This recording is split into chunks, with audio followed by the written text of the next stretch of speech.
Rejected by the Alpha King, then every wolf pack bowed before her as their true queen. The hall was already full when they pushed Alara through the doors. She did not stumble. She had promised herself that much, that no matter what happened inside that grand, firelit room filled with the most powerful wolves in Valethorn, she would not stumble. She kept her chin level, her hands still at her sides, and she walked the length of that stone floor with every eye in the room cutting into her like cold wind. The Iron Fang Hall was nothing like anything Alara had seen before. Carved black pillars rose from floor to ceiling, draped in deep crimson cloth. Torches burned in iron brackets along the walls, their flames steady and orange, throwing sharp shadows across the faces of warriors, nobles, and visiting pack leaders who had come from every corner of the land. The ceiling was so high it disappeared into darkness.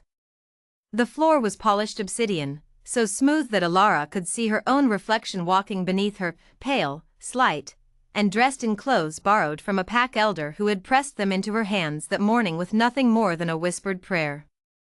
She had been told what this night was. Every she-wolf and he-wolf in Valethorn knew about the mate bond ceremony. It happened once every generation, when the moon goddess chose a fated mate for the reigning Alpha King. The bond was not romantic. It was sacred, a divine pairing that was said to strengthen the entire wolf nation. The chosen mate was brought before the king, the recognition would pass between them and the king would accept. That was how it had always gone. No one had told Alara she might be the one chosen this year. No one had prepared her. She had woken that morning to 3 pack soldiers at the door of her small home at the edge of the Thornfield pack settlement, and one of them had simply said, "You have been summoned to the Iron Fang Hall. Come now." And so she had come. She stopped walking when she reached the open space at the center of the hall. She stood alone on that dark floor, surrounded by hundreds of wolves she did not know, and she looked up. Alpha King Caden Ashvale sat on a raised throne at the far end of the room. He was not what she had imagined from the stories. He was younger than she had expected, perhaps mid-30s, with short dark hair and sharp eyes the color of winter bark. He wore no crown. He did not need one. The authority he carried was in his posture, in the angle of his jaw, in the way every person in that room angled their body just slightly toward him without even seeming to notice they were doing it. He was watching her with an expression she could not read. Alara had never met a king before. She stood very still and waited. The ceremony elder, an old wolf named Gareth, with white hair and a formal gray robe, stepped forward and cleared his throat.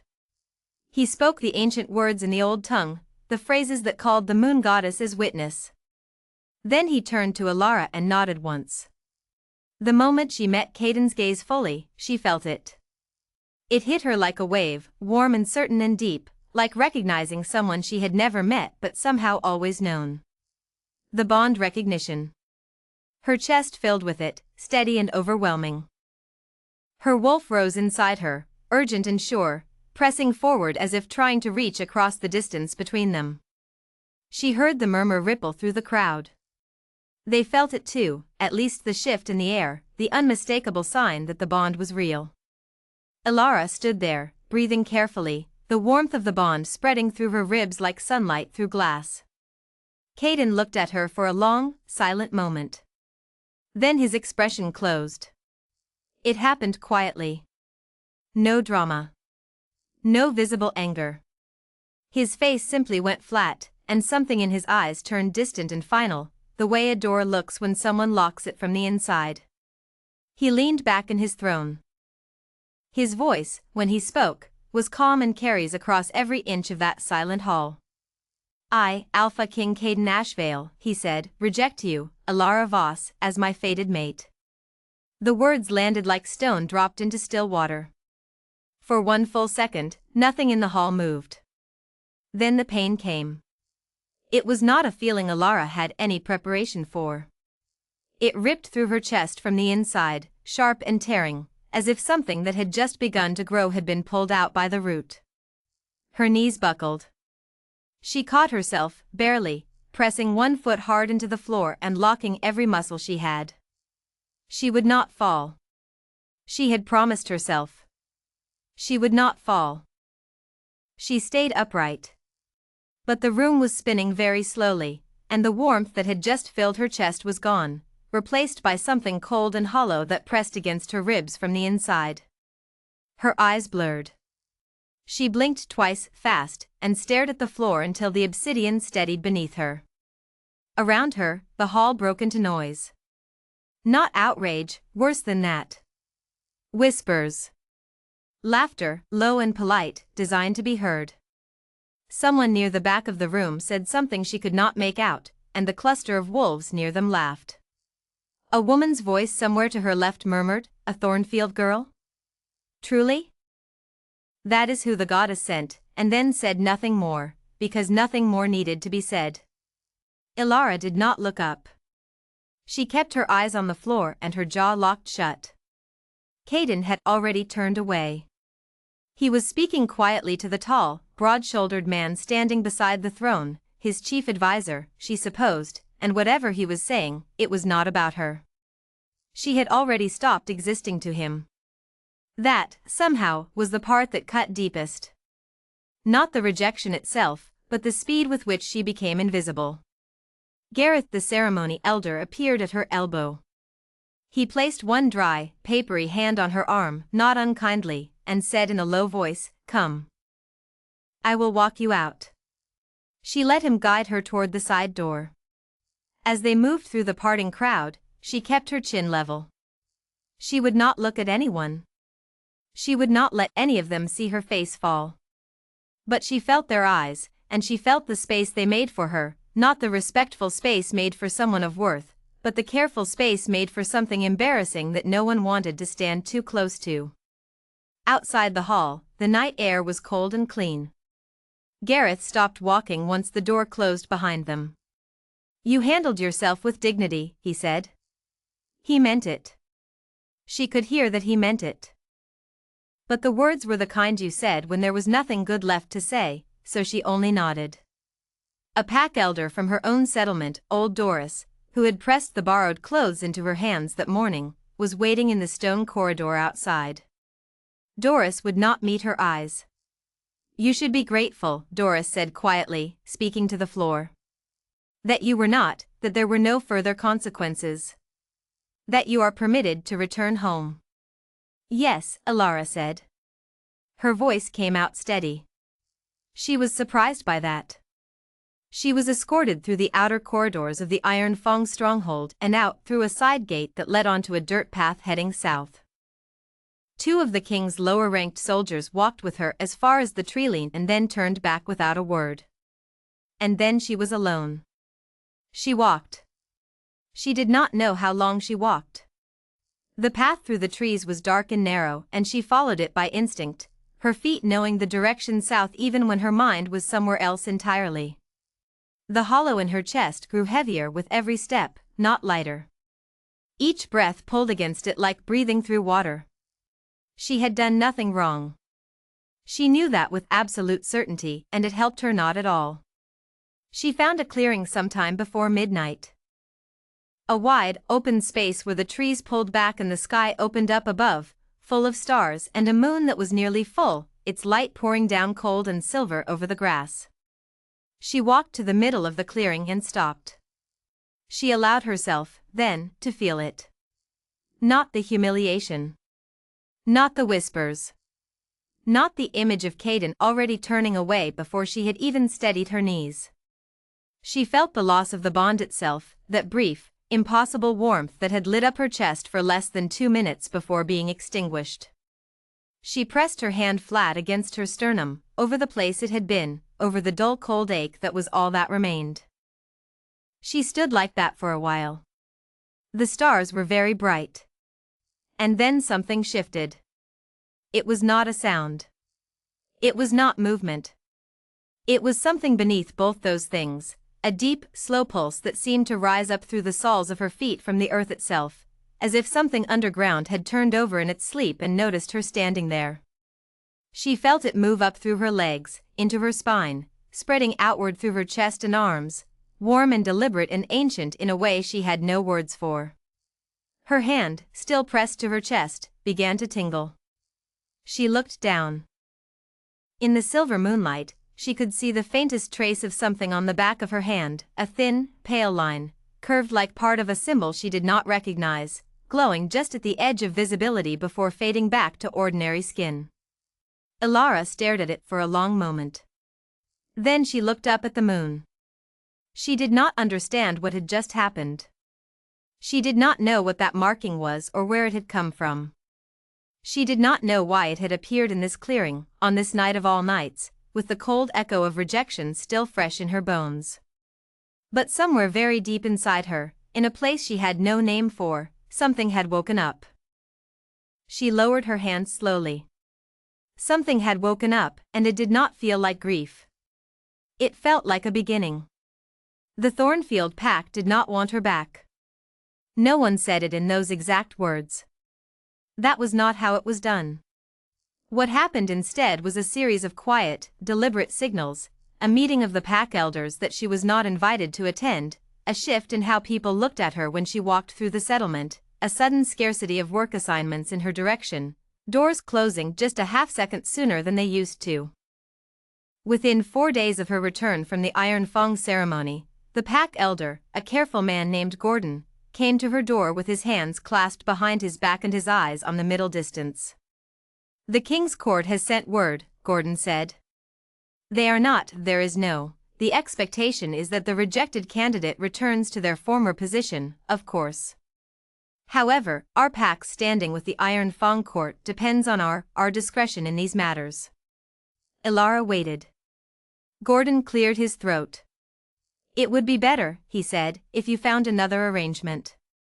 For a time. Perhaps permanently." She looked at him for a moment. "You are asking me to leave." "I am expressing," Gordon said carefully, "that your remaining here places the pack in a difficult position." She did not argue. She did not cry. She had nothing left for either of those things. She went inside, packed what she owned into a single canvas bag, which was not much, and walked out of the Thornfield settlement before the sun went down. She had nowhere to go except forward. The Ashenwild started 3 miles east of the settlement boundary, past a stretch of pale grassland where the ground grew soft and the air changed, thicker, older, carrying a green, mineral smell like damp stone and deep roots. Every pack in the region kept a clear distance from the Ashenwild. The stories about it varied depending on who was telling them: dark creatures, old curses, wolves who went in and never came back. But the one thing all the stories agreed on was that the Ashenwild was not a place for the living. Ilara walked into it at dusk on the first day of her exile. She was not being brave. She was being practical. No pack would shelter her, that was made clear enough by Gordon's polite visit. She had no money and no favors to call in. The Ashenwild was vast, unoccupied territory, and she was a wolf. She could hunt. She could find water. She could survive. The forest did not attack her. That was her first surprise. She had expected hostility, the raised fur feeling of entering somewhere that did not want her. Instead, the Ashenwild was quiet in a way that was almost welcoming. The trees were enormous, older than anything she had seen before, their roots surfacing above the ground in thick arches. Pale moss covered the lower trunks. The light filtered through the canopy in long, dusty columns, and the deeper she walked, the more the noise of the outside world dropped away, until all she could hear was her own footsteps and the occasional call of a night bird somewhere far above. She made camp near a wide stream on her second night. The water was cold and clear. She caught 2 fish by hand, her wolf reflexes were faster than any hook, cooked them over a small fire, and sat with her back against a root the width of her own body, watching the flames burn down to coals. On the 3rd morning, she found the wolf.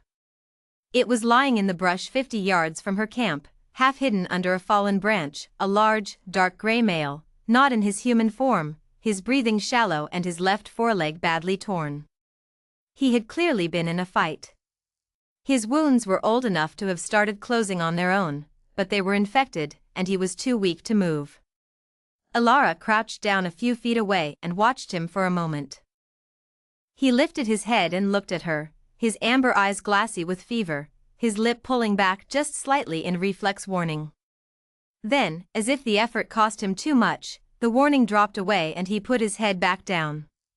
She did not know what made her do it. She had no medicine. She had no particular skill with wounds beyond basic pack knowledge. But she reached out and placed her hand very gently on his flank, and she felt the same deep pulse she had felt in the clearing on the night of the rejection, rising through her palm this time, moving outward from her hand into the wolf's body in a slow, steady wave. The wolf went still. She held her hand there for what felt like several minutes, though she could not have said for certain. When she finally lifted her hand, the torn flesh on his leg had closed. Not perfectly, there would be scarring, but the inflammation was gone. The heat in his body had dropped. His breathing, when she watched his sides rise and fall, was slow and even. He looked up at her. He shifted, slowly, into his human form, a broad-shouldered man in his 40s with a scarred jaw and dark eyes, who stared at her from the ground with an expression somewhere between confusion and reverence. "What are you?" he asked. "I do not know," she said honestly. He told her his name was Colin. He was a rogue, packless, traveling south. He said very little else that day, but he did not leave.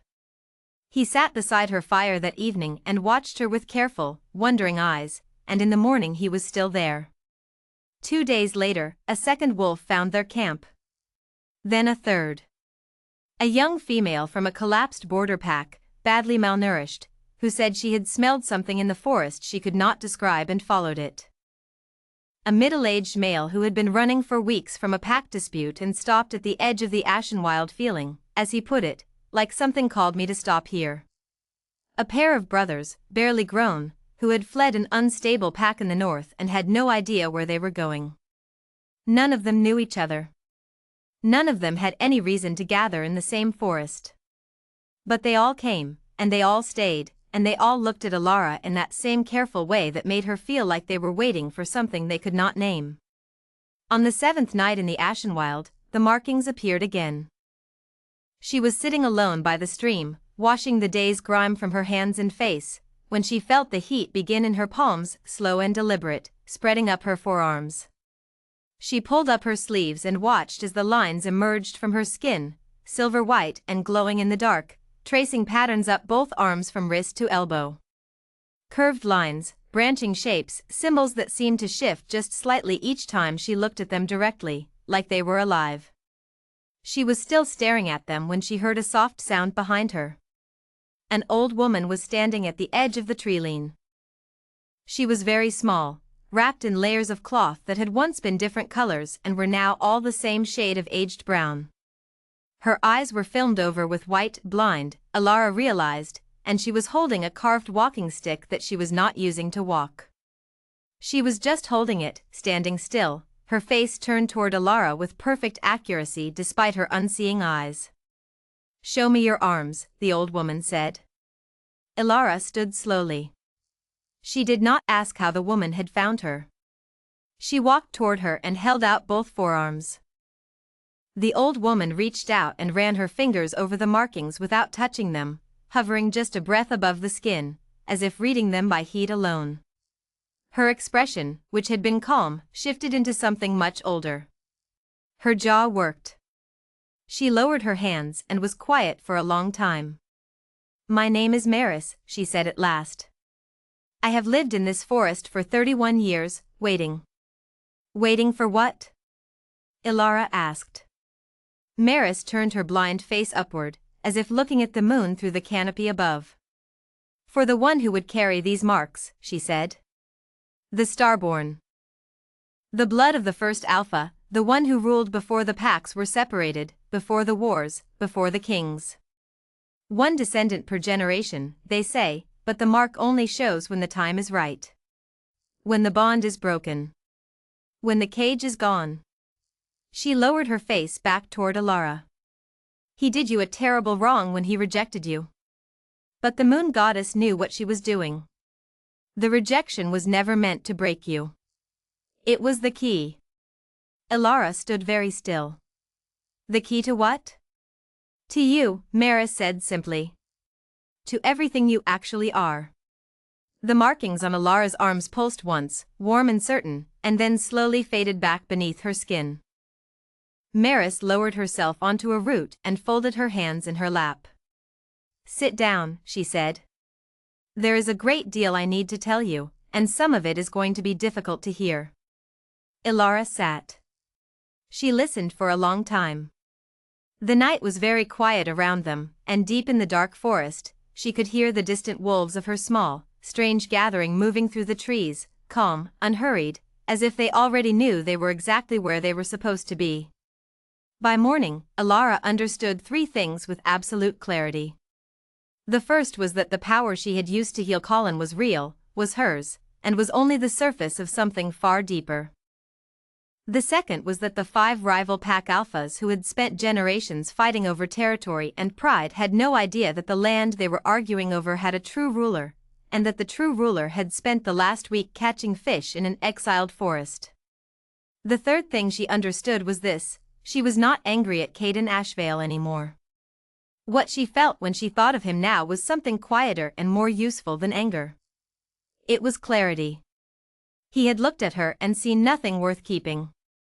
And in doing so, he had removed the one obstacle, the bond, the waiting, the hope directed at another person, that had been keeping her gaze pointed in the wrong direction.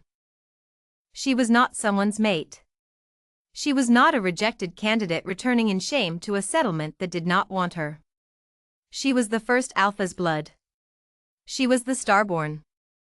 She was the original crown of Veilthorn walking around in borrowed clothes.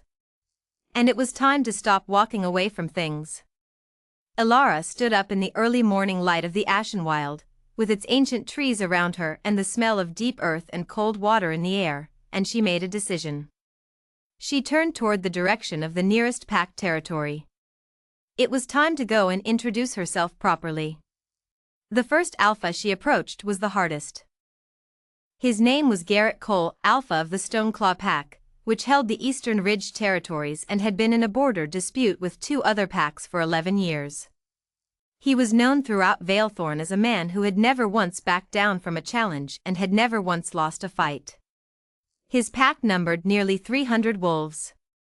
His reputation for dealing with uninvited visitors was not gentle. Ilara arrived at the edge of Stoneclaw territory alone, on foot, without a formal declaration or an escort or anything resembling a diplomatic approach. She simply walked up to the border markers, carved stones set into the ground at 20-yard intervals, and waited. She had sent Colin ahead the day before. He had looked at her like she was suggesting something impossible, and then he had gone, because something in the way she said it left no room for argument.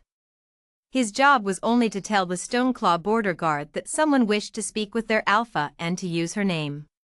Whether her name meant anything or not remained to be seen. The border guard came within the hour. 3 of them, large of alert, unhappy to be out in the morning cold dealing with a lone she-wolf who had no pack markings, no credentials, and no apparent sense of how badly this could go for her. They looked her up and down with flat, professional disinterest. Alpha Cole does not receive unannounced visitors, the lead guard said. I know, Ilara said. Tell him I am waiting anyway. There was a pause. The guard's eyes moved over her arms. The markings were faint in daylight, barely visible, but in certain light they caught the sun in a way that made even a passing glance stop and look again. The guard went back. He was gone for a while. When he returned, his expression had changed in a way he clearly could not account for and was not comfortable with. Alpha Cole will see you, he said. Garrett Cole was waiting for her in the open yard of his pack house rather than inside it, which told her he was cautious enough not to let an unknown visitor into his home but confident enough not to be alarmed by her. He was in his 50s, broad through the shoulders, with close-cropped gray hair and a face that had been weathered by decades of making hard decisions. He looked at her with the steady, measuring gaze of a man who sized up every situation in the first 10 seconds and was rarely wrong. He did not greet her. He just waited. Ilara met his eyes and let the markings come forward. She had been practicing this with Maris, learning to call them up consciously rather than waiting for them to appear on their own. They rose now slowly up both forearms, silver-white in the morning light, and Garrett Cole went very still. His wolf, she could feel it, the great, heavy presence of an alpha animal that had dominated its territory for 30 years, went still inside him too. Not afraid. Something more complicated than afraid. It was the stillness of a powerful thing encountering something older and more fundamental than itself. Garrett's jaw worked once. He looked at the markings. He looked at her face. He looked at the markings again. "The Starborn," he said. He said it the way someone says a word they thought was only a story. "Yes," Alara said. "I owe no loyalty to myths," he said. But even as he said it, something in his posture shifted. "I am not asking for loyalty," Alara said. "I am asking you to look at what you are feeling right now and trust it. Your wolf knows what I am. The question is whether you are willing to listen to your own wolf." Silence settled between them, long and taut. Garrett Cole had not knelt before anyone in 30 years. He stood in his own yard with his arms at his sides and his jaw tight, and his wolf pressed against the inside of him like a tide pushing against a wall. He was a proud man. Pride was the thing that had built everything he had. And pride was also the thing that had kept his pack in an 11-year border war that had cost him men and land and years of his life, because pride does not know how to stop. He went to his knee. It was slow and deliberate and entirely his own choice. He placed one fist on the ground beside his knee and lowered his head, and when he raised it again his eyes were clear. "Tell me what you need," he said. That conversation lasted 3 hours. When it was over, Alara had a committed ally, a detailed map of Stoneclaw territory, and a clear picture of the border disputes that had been consuming eastern Valethorn for over a decade. She also had an offer of escort to the next pack, which she turned down. She would arrive at each one the same way, alone. The Duskfang twins, alphas of the 2 packs that shared the northern wetlands, were a different kind of challenge. Owen and Lena Faye had been co-alpha over their merged packs for 15 years, ever since their parents' packs had unified through their leadership. They were in their late 30s, sharp and strategic, and they were deeply skeptical of anything they had not personally verified. Owen spoke first when she arrived at their meeting ground. "We heard about the Stoneclaw meeting. Word travels." "I expected it would," Alara said. "Garrett Cole is not a man who kneels easily," Lena said. She was studying Alara with a scientist's focus, her eyes moving over every visible inch of her. "What did you show him?" Alara raised both arms and let the markings rise. The morning light was bright and direct here in the open wetland ground, and the silver markings caught it fully, clear and luminous against her skin, complex and interlocking in patterns that seemed to shift very slowly, as if the symbols were breathing. Owen crossed his arms. Lena took a step forward. "I have read about these," Lena said quietly. "In the old text our grandmother kept. She said they were real.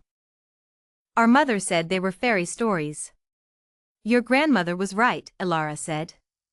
Lena looked at her brother. Something passed between them, a twins' conversation made entirely of a glance, and then Lena went to her knee and Owen followed a breath behind, both of them moving at the same moment with a grace that suggested they had, between them, already agreed before Alara had even raised her arms. "What are you planning to do?" Owen asked from where he knelt. "I am going to put Valethorn back together," Alara said. "And I am going to need help doing it properly."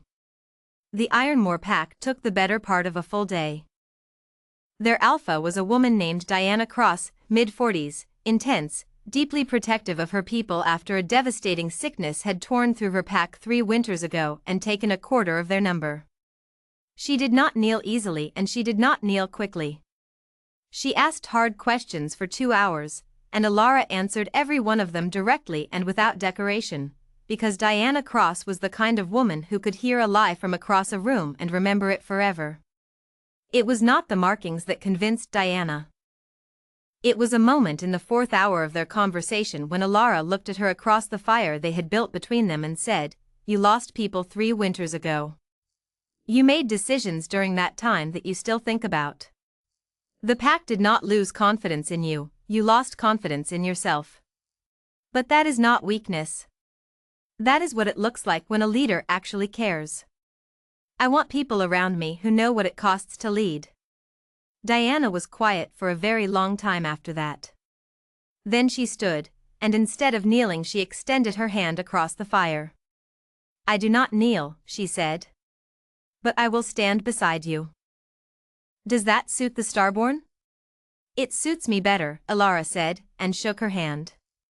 The Silver Blood Pack was the oldest of the 5, a matriarchal line stretching back 11 generations, led now by a woman everyone called simply the Elder, whose given name was Ruth Hollis. She was 82 years old, completely clear-minded, and she had been waiting at the tree line of Silver Blood territory before Alara even arrived, standing alone with a carved wooden staff and her white hair loose around her shoulders. "I have been watching for you for 20 years, Ruth said when Alara stopped in front of her. "Ever since the last reading of the old signs told me the time was close." She looked at Alara's arms without being shown anything. "I can feel them from here. The markings. They are very bright today." "I have had practice," Alara said. Ruth smiled, a genuine, warm smile that made her face look suddenly younger. "My pack is yours. Has been yours since before you knew what you were. That is simply the truth of it." She paused. "I should tell you that the king's messengers have been moving faster than usual these past several days. He knows something is happening. He does not yet know what." "He will soon," Alara said. "Yes," Ruth said. "He will." She tilted her head with the particular look of a very old woman who has seen enough of life to find certain situations both serious and quietly amusing. "I am told he is confused." "Good," Alara said. Ruth laughed, a clear, full laugh that rose up into the trees. She placed one hand on Alara's shoulder briefly, lightly, the way you touch something you have been waiting a long time to be sure is real. "Come," she said. "Let me show you what we have been keeping safe for you." What Ruth showed her over the following 2 days was the Veilthorn archive, thousands of scrolls and handwritten books that the Silver Blood matriarchs had been collecting and protecting for generations, containing the full history of the first wolf nation before it was divided. The history of the first Alpha. The nature of the Starborn. The original structure of the Veilthorn governance, before it was replaced by the current system of separate, competing kings. Alara read for 2 days almost without stopping. She did not sleep much. She did not need to. Every page lit something in her that had no name but felt like home, like reading a language she had always known but never had words for. The markings on her arms glowed steadily the entire time she read, as if the knowledge was feeding them. On the 3rd morning she put the last scroll down and sat quietly for a moment. Then she sent word to Garrett, to Owen and Lena, to Diana, and to Ruth. It was time to go to the Iron Fang Kingdom. She did not plan to announce herself ahead of time. She did not plan to send a formal delegation or a diplomatic letter requesting an audience. She was not going to the Iron Fang court as a petitioner. She was going because the court was on land that had belonged to the first Alpha, and now it belonged to her. She was going home. The 5 Alphas came with their banners when she left the Ashenwild, not as an army, not with drawn weapons, but as a witness formation. A declaration. Their wolves walked alongside hers through the borderlands, and every wolf they passed on the way went still and quiet, feeling the weight of what was moving through the land. Alara walked at the front. She was wearing her own clothes now, plain, well-fitted, practical. She had accepted nothing ceremonial from any of the packs. The only thing she carried that was not her own was a small carved disc that Ruth had pressed into her hand on the last morning, dark wood worn smooth with age, bearing the seal of the first Alpha on one face. She held it loosely in her left hand as she walked. Her arms were bare, and the markings were fully visible, steady and bright in the afternoon light. The Iron Fong stronghold appeared on the horizon as the sun began to lower. Its black stone towers caught the last angle of light and threw long shadows across the open ground. Guards appeared on the walls when the group came into sight. She could see them moving, raising signals, sending runners inward. She kept walking. When the outer gate opened and Caden's elite guard rode out to meet her, she stopped walking and stood still in the center of the road, with the 5 alpha banners behind her and the markings burning silver on her arms. She waited. Caden came himself. She had not been certain he would. She had half expected a lieutenant, a formal representative, someone to carry the king's displeasure at a safe distance while preserving his dignity. But the man who rode out through the gate at the front of the guard formation was Caden Ashvale, and he was not performing calm, he was genuinely it, his expression flat and controlled, his horse moving at an easy pace that suggested he had all the time in the world. He stopped 20 feet from where she stood. His guard fanned out to either side, 12 wolves in full formation gear, hands on their weapons, eyes moving between her and the 5-pack banners behind her with the careful focus of people doing math. Ilara felt them counting. She felt them calculating the weight of what they were looking at. She watched several of them try to maintain professional stillness and almost manage it. Caden looked at her. She looked back. She had thought about this moment more than she would admit, had wondered, during the long days of the Ashenwild and the long conversations with Ruth and the quiet hours of reading, whether seeing him again would bring the pain back. The hollow ache. The sting of standing in that fire-lit hall while laughter rippled through the crowd. It did not. What she felt was a great deal simpler than pain. She felt clear. Ilara Voss, Caden said. His voice was the same, even, carrying, giving nothing away.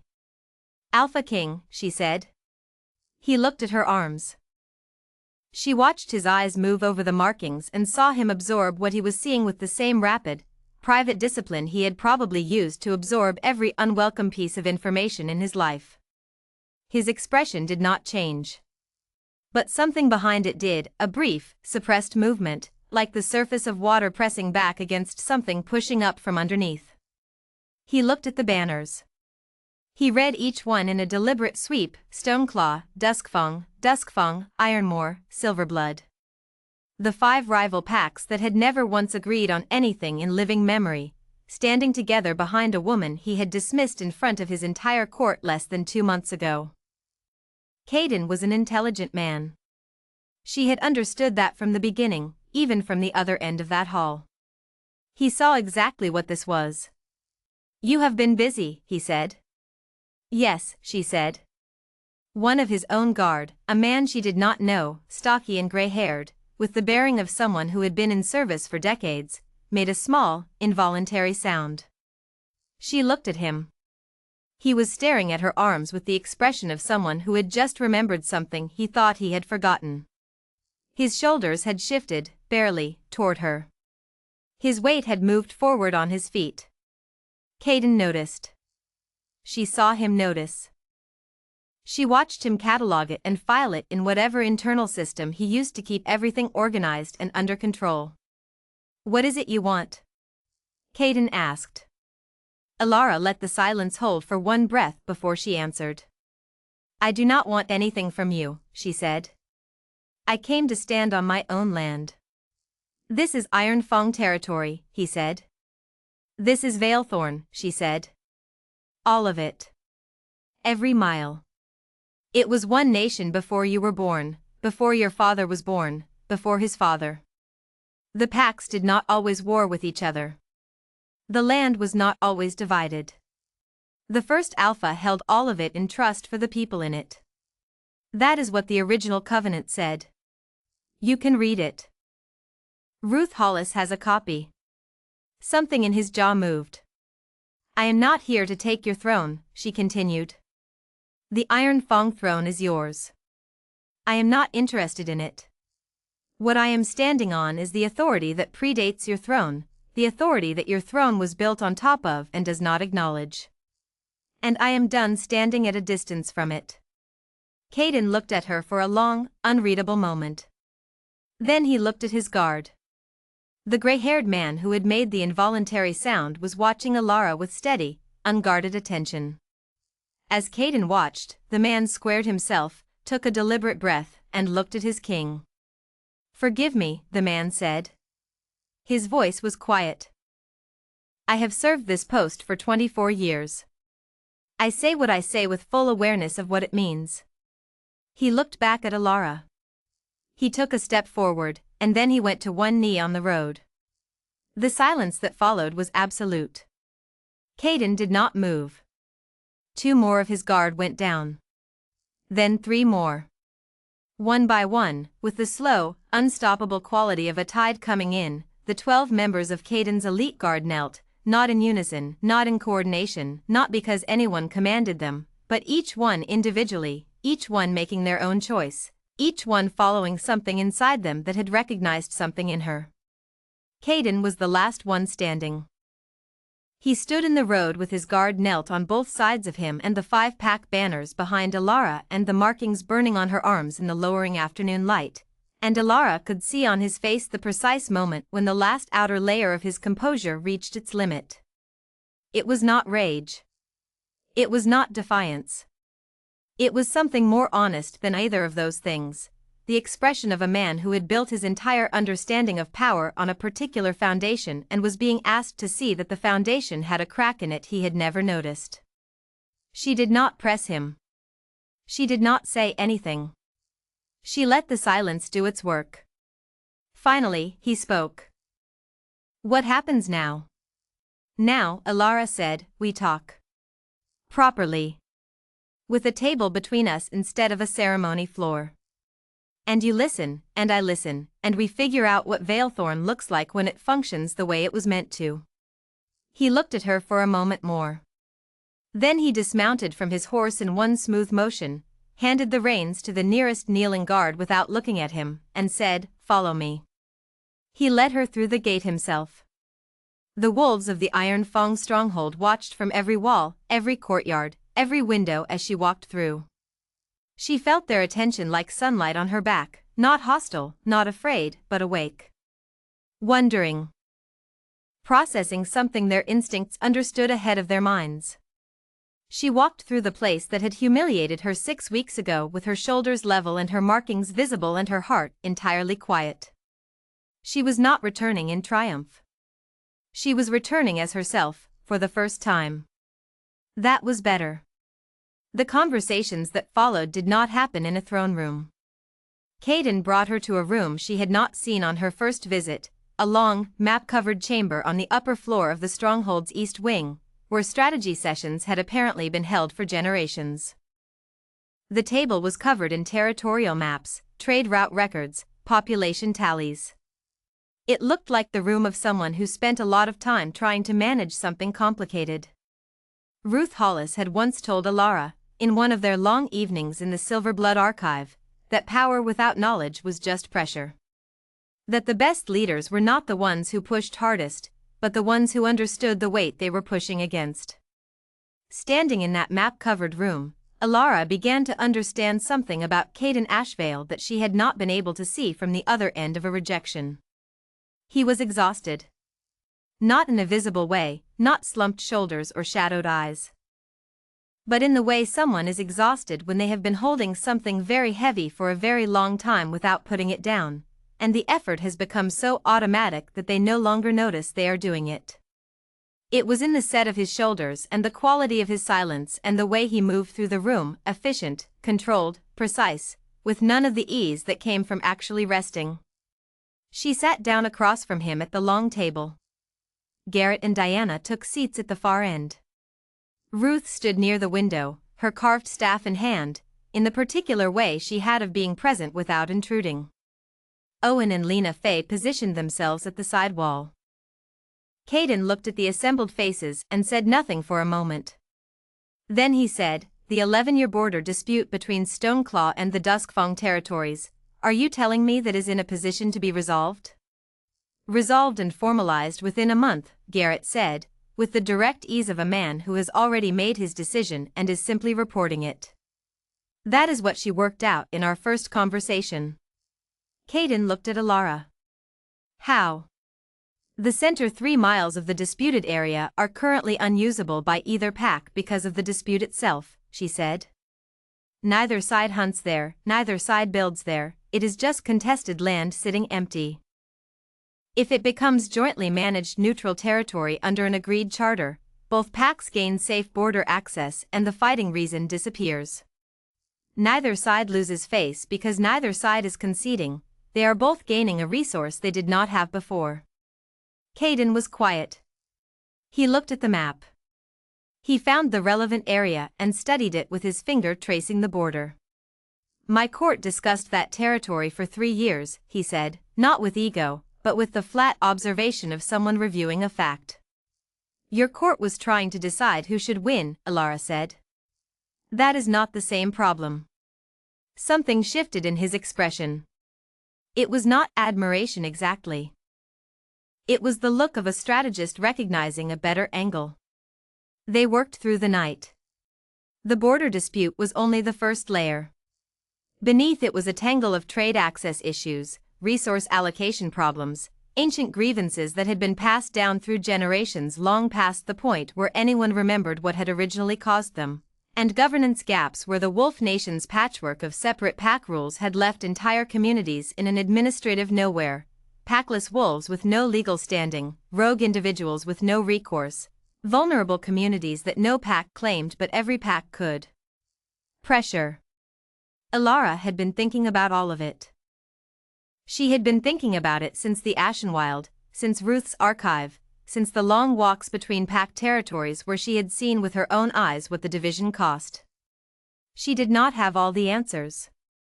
But she had a structure, a framework she had built from the old Veilthorn governance documents and from her own understanding of what each pack actually needed as opposed to what they had historically claimed to want. She put it on the table. It was not a takeover. It was a council, a body of representative authority that sat above the individual pack leadership but did not replace it. Each alpha retained full sovereignty over their own pack's internal life. But on the questions that crossed territories, borders, trade, rogue wolf protections, resource management, responses to external threats, the council held binding authority, and the council answered ultimately to the Veilthorn seat. To her. Diana Cross leaned forward when Alara finished laying it out. And the Iron Fang Kingdom? What role does the Alpha King hold in this structure? Everyone in the room looked at Caden. He was looking at the framework Alara had laid out, hand-drawn on the back of a territorial map because she had not had paper, with the focused attention of someone who was genuinely reading it rather than deciding in advance whether to reject it. The Iron Fang King, Alara said carefully, would hold the same position as any other alpha. Full sovereignty within Iron Fang territory. A seat on the council. One vote among equals on cross-territorial decisions. She paused. I will not pretend that is an easy thing for someone who currently holds unilateral authority over all of Veilthorn. Caden looked up from the map. No, he said. It is not easy. He was quiet for a moment. But the current system has produced an 11-year border war, 3 separate trade route disruptions in the last decade, and a rogue wolf crisis in the southern territories that my court has been unable to address effectively because we do not have the trust of the packs closest to it. He set the map down. Unilateral authority is only useful if it can actually solve problems. Garrett made a sound that was not quite a laugh. From an Iron Fang King, he said. That is more than I expected to hear. I have been sitting in that throne room reading reports for 9 years, Caden said. I know what is not working. Ruth spoke from the window, without turning around. Knowing something is not working and being willing to change it are 2 different things. Yes, Caden said simply. They are. More silence. Ruth turned around. She looked at him with her clear, long-seeing eyes and gave a small nod, the kind that meant she had heard what she was listening for. The discussions continued for 2 more days. During those 2 days, Alara moved through the Iron Fang stronghold with the focused ease of someone who had arrived somewhere they intended to stay.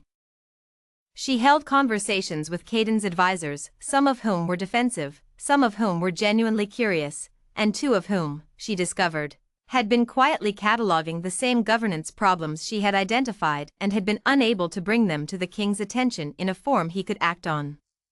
She brought those 2 into the council framework discussions immediately. On the evening of the second day, she sat alone in the map room after everyone else had gone to rest. The stronghold was quiet. Outside the window, the courtyard was lit by iron lanterns, their light orange and steady. She could hear the distant sound of the pack going about its evening, doors, footsteps, a dog somewhere, the low murmur of voices. She spread her hands on the table and looked at the markings.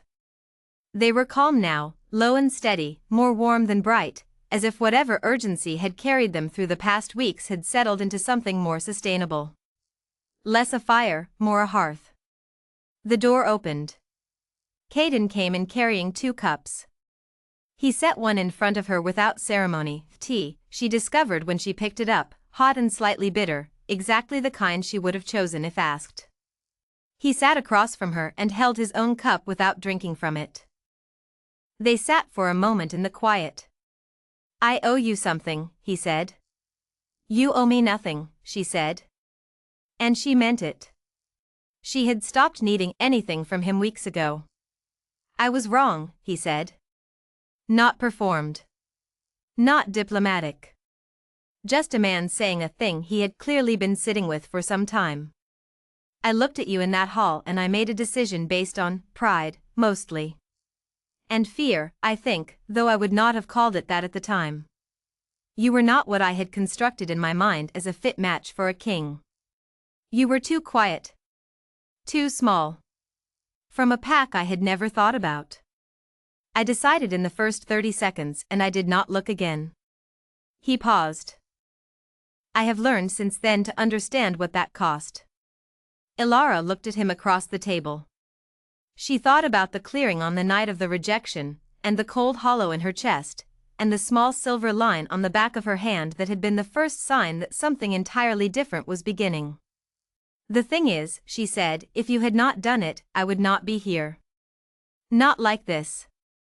I would have been your mate, and that role would have been a ceiling.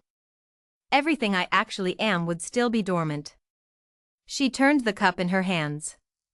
"So I am not going to thank you. But I am also not going to hold it against you forever. It happened. What comes next is what matters." He was quiet for a moment. "That is a very controlled way to forgive someone." "I am not sure it is forgiveness exactly," she said. "It is more like, I understand that it had to happen the way it happened. That does not make it right. But I am not interested in spending energy on it."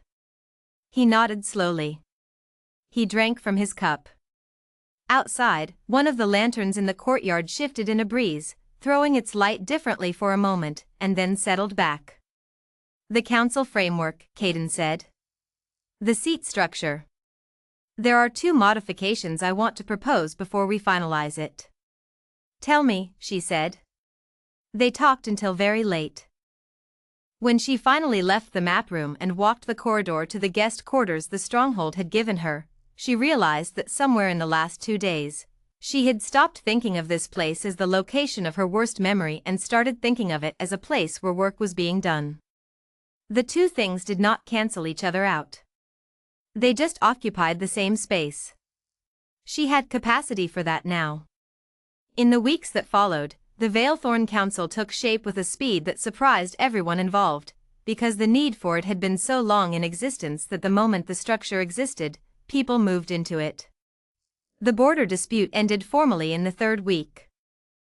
The Rogue Wolf Protection Framework was ratified in the 5th.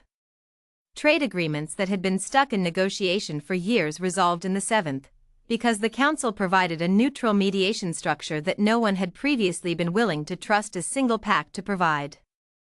The packless wolves, the rogues, the exiled, the between-place people like the woman Ilara had been, were registered and protected under the council's jurisdiction. Housing rights, territory access, legal standing. It was not everything. It was a beginning. Ilara moved between the Valethorn seat, the ancient hall that Ruth's archive had mapped in detail and that stood, it turned out, in the neutral forest north of the Ashenwild, quietly intact for centuries, just unoccupied, and the Iron Fang stronghold, and the Pack territories, and the places in between that no one had paid attention to in too long. She was not everywhere. She could not be. That was the point of the council. But she showed up consistently, and she listened carefully, and she remembered the names of the people she spoke to, and she made decisions with the steady, grounded authority of someone who was not performing the role but inhabiting it. On the night she sat for the first time in the ancient hall of the Veilthorn seat, with the council members gathered and the 5-pack banners hung alongside new ones, with the light of 100 candles warm and steady in the old stone room, Ruth Hollis came and stood beside her. "How do you feel?" Ruth asked. Ilara looked around the room, at Garrett, solid and reliable, already in conversation with Owen about the Northern Water Access question. At Diana, leaning over a document with one of Caden's reformed advisors, her sharp eyes catching something the advisor had missed. At Lena, who had taken on the council's communication network almost before anyone asked her to. At Caden, who sat on the far side of the room with a territorial map and was listening to a young packless wolf describe a problem with border access, really listening, in the way that he was still learning to do and was getting better at. "I feel like I am exactly where I am supposed to be," she said. Ruth smiled and said nothing more. Outside the hall, the night was wide and clear. Stars spread across the sky in their old familiar patterns, and the moon hung full and white above the trees, pouring its light down over Veilthorn, over the territories, the borderlands, the forests and rivers and settlements and the people inside them. Over the wolves, who had not been one people for 1,000 years, and who were, slowly and imperfectly and with a great deal of hard work still ahead, beginning to remember how. Ilara had not asked for any of it. She had been pushed out of a hall in borrowed clothes, with the echo of laughter in her ears and a hollow place in her chest. She had walked into an exile forest and been found by what she actually was. And now every pack in Veilthorn moved under the authority of the Veilthorn seat, under the mark of the first Alpha, under her, not because she had taken it by force, not because the moon goddess had handed it to her in ceremony, but because she had walked through the hardest thing she had ever survived and come out the other side as someone nobody, including herself, had been ready for. She had been rejected at the door of one life. She had walked through the rejection and found a larger one waiting on the other side. And the wolves of Veilthorn, one by one and then all together, had bowed, not to a title, not to a prophecy, not to the markings on her arms or the authority of an ancient bloodline. They had bowed to her. To Ilara Voss, who had walked into a forest alone, with nothing, and turned out to be everything.